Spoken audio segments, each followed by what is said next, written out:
కల్కి 2898 AD 27 June ఎప్పుడు వస్తుందా అని వెయిట్ చేస్తున్నారు తెలుగు ఆడియన్స్ అంతా. అయితే మూవీ ప్రెజెంట్ నుంచి ఆల్మోస్ట్ 800 ఇయర్స్ తర్వాత సెట్ అయి ఉండడం వల్ల జనరల్ ఆడియన్స్ ఇంకా బెటర్గా అర్థం చేసుకోవాలి. అంటే ఆ వరల్డ్ని అలవాటు చేయాలి. పెద్ద నుంచి చిన్నపిల్లల దాకా అందరికీ పరిచయం చేయాలన్న ఆలోచనతో తీసిందే ఈ కల్కి ప్రెల్యూడ్ బుజ్జి అండ్ భైరవ.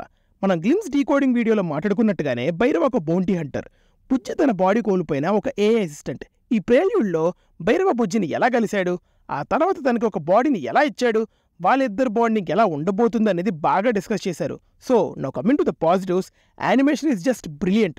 మన దగ్గర ఒక సినిమాకి ప్రెల్యూడ్ ఇదే ఫస్ట్ టైం అనుకుంటా. ప్రెల్యూడ్ అంటే ఆ మూవీలో ఉన్న వరల్డ్ ఎలా ఉండబోతుంది, అక్కడ క్యారెక్టర్స్ ఏంటి, వాటి సెటప్ ఏంటి అని చెప్పడం, దట్టు యానిమేషన్లో. ఈ కొత్త కాన్సెప్ట్ని కల్కి టీమ్ ఎక్సలెంట్గా ఎగ్జిక్యూట్ చేశారు.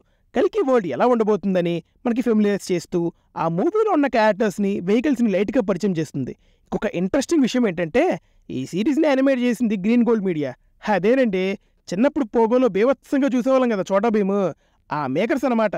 Quality and visuals top notch ఉన్నాయి.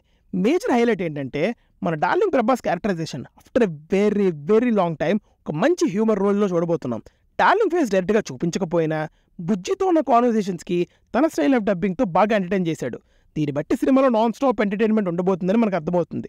ఆ ఎంటర్టైన్మెంట్ జనరేట్ అయింది డైలాగ్స్ వల్ల. డైలాగ్స్ అన్ని ఫ్రెష్గా, ఎస్పెషల్లీ మన కీర్తి సురేష్ అండ్ బ్రహ్మానందం గారివి మీమ్స్ బాగా ఫాలో అయ్యే వాళ్ళు రిలేట్ అయ్యేలా ఉంటాయి. సీరీస్ లెంత్ జస్ట్ 30 minutes అయినా ఆ క్యారెక్టర్స్కి, ఆ వరల్డ్కి చాలా ఈజీగా కనెక్ట్ అయిపోతాం. ఈ చిన్న స్క్రీన్స్లో విజువల్స్ ఇలా ఉంటే రేపు 70mm డాల్బీ అట్మాస్లో మూవీ ఎలా ఉండబోతుందన్న ఊహ మీకే వదిలేస్తున్నాం. మరి సంతోష్ నారాయణన్ బీజియం కూడా బుజ్జి గ్లిమ్స్లో యూజ్ చేస్తూ వచ్చారు, కానీ ఎక్కడ రిపీట్ అన్న ఫీలింగ్ లేకుండా బాగా సింక్ అయింది.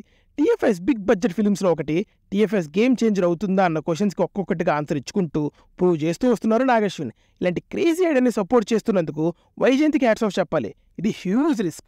మేకర్స్ విజన్నే క్వశ్చన్ చేసి మూవీ రిలీజ్కి ముందే నెగిటివిటీని స్ప్రెడ్ చేసే ఛాన్స్ ఎక్కువ, కానీ రిలీజ్ చేసి సాలిడ్ కంటెంట్ వదిలాడు నాగమామ. ఇప్పటికైతే 2 episodes కలిపి 30 minutes కూడా లేదు. So it's an easy watch. ఇంకా ఎపిసోడ్స్ వస్తాయన్న ఇంట్ అయితే డెఫినెట్గా ఉంది. సో వెయిట్ చేద్దాం. Until then thank you team movies for you. Bye.